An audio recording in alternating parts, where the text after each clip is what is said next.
अस्सलाम वालेकुम रहमतुल्लाहि व बरकातहू। उधर से वो बंदा हंस रहा है। आप लोग আমি আপনাদেরকে সত্যি সত্যি একটা যে জিনিস দেখাতে চাইতেছি আর কি, ওইটা হচ্ছে আরবের মাটিগুলা। দেখেন আরবের মাটিতে বসলাম আমি 1 ঘন্টা 2 ঘন্টা বা যতক্ষণই বসি না কেন, যখনই উঠে যাব দেখেন একটুও মাটি নেই, ঠিক আছে। আরবের মানুষগুলো তো ওই রকমই আর কি। ওদের সাথে আপনি মনে করেন যে যত জীবনই চলেন না কেন, যখন ওদের থেকে দূরে চলে যাবেন আর কি, তখন তারা আপনাদেরকে মনে রাখবেন আর কি। সাপোজ এই দেখেন মাটিগুলা, অনেকগুলা মাটি নিলাম, ঠিক আছে। এখন আমার হাতের মধ্যে একটু মাটি। আমাদের বাংলাদেশের মাটি একদম খাঁটি। আমাদের বাংলাদেশে এতগুলো মাটি যদি নিতাম হাতে, তাহলে অবশ্যই হাতের মধ্যে মাটি করে লেগে থাকতো। কারণ আমাদের বাংলাদেশের মানুষের যে ভালোবাসাটা আছে সব সময় থাকে, আপনি দূরে যান বা কাছে যান, ঠিক আছে। কিন্তু এদের যে ভালোবাসাটা তদ্রুপ ওদের দেশের মাটির মতো তত খাঁটি নাই আর কি। তারপরে এই যে একটু দূরে আর কি, এখান থেকে একটু দূরে গেলেই আমরা ইরাক যাইতে পারবো। ইরাক আমাদের কাছাকাছি আর কি। তারপরে সামনে কি তারা পাও না, এই যে ঘাস দেখতেছেন, এগুলা হচ্ছে উটের প্রধান খাদ্য। এই যে মরুভূমিতে যে উটগুলা আর কি, হয়তো ভাবেন যে মরুভূমিতে উটগুলা কি খায় আর কি, কিভাবে বেঁচে থাকে। উটের প্রধান খাদ্য হচ্ছে এই ঘাসগুলো। এই চতুর্দিকে যতগুলো ঘাস দেখতেছেন, সম্পূর্ণ ঘাসগুলো হচ্ছে উটের প্রধান খাদ্য আর কি। তো আগে এখান থেকে মনে করেন যে আগে নাকি শুনছি আর কি, আগেকার যুগে যখন মানুষ হজ করতে আসতো আর কি পায়ে হেঁটে, তখন এই রাস্তা দিয়ে আর কি আসতো। তারপর এই কত দূর, বেশি দূর না আর কি। আমরা যদি আরেকটু সামনের দিকে যাই আর কি, আমরা ইরাককে দেখতে পাইব।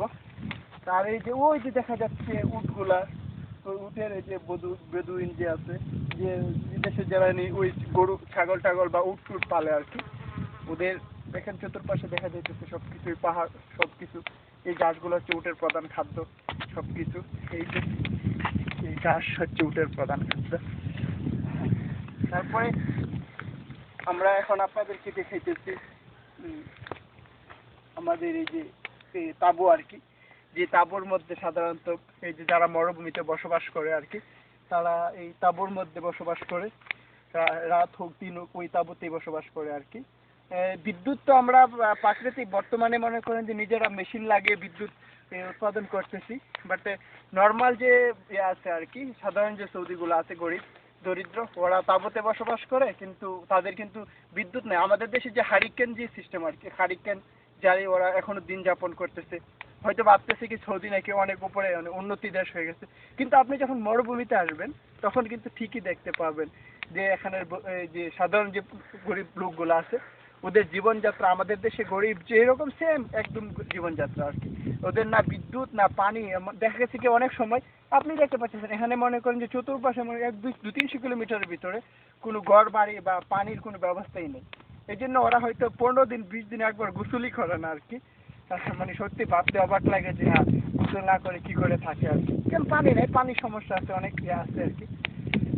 এতটুকুই আর কি। তো এখন তাদের ভালোবাসা এবং উটের যে প্রধান খাদ্য, এই ঘাসগুলো আপনাদেরকে দেখালাম। ওই একটু দূরে আমরা যাইলে ইরাকেও যাইতে পারি আর কি। তারপর এই রাস্তা দিয়ে অনেকে আগেকার দিনে মানুষ হাইটে হজে আসতো সাম দেশ থেকে। আর ওইদিকে যে উটগুলা, ওই যে দূরে দেখা যেতেছে উটের পালগুলো আর কি, ওই যে ওখানে উটের পালগুলো সাধারণ গরিব মানুষগুলো বসবাস করে। আর আমরা তো আপাতত এখানে আছি, এই জন্য আমাদের বিদ্যুৎ টিদ্যুৎ সব কিছু আছে। কারণ বুঝতেই পারেন যে বড় লোকদের কারবার একটু বড় ধরনের হয় আর কি। আর সাধারণ যে গরিব লোকগুলো আছে তাদের তো অবস্থা মানে একদম দেখলে মনে হবে শেভ করে না আর কি। 15-20 দিন একদিন শেভ করার মতো ইয়া হয় না। শেভ করবে কি করে? এখানে সাধারণত অনেক এরকম গরিব আছে যারা মরুভূমিতে বসবাস করে, তারা আয়নার সামনে মনে হয় জীবনে প্রথমবার গেছে আর কি। তাদের যে গাড়িটা আছে, যদি গাড়িটা না থাকতো আয়না সম্পর্কে তাদের ধারণাই থাকতো না আর কি। আচ্ছা, ওকে।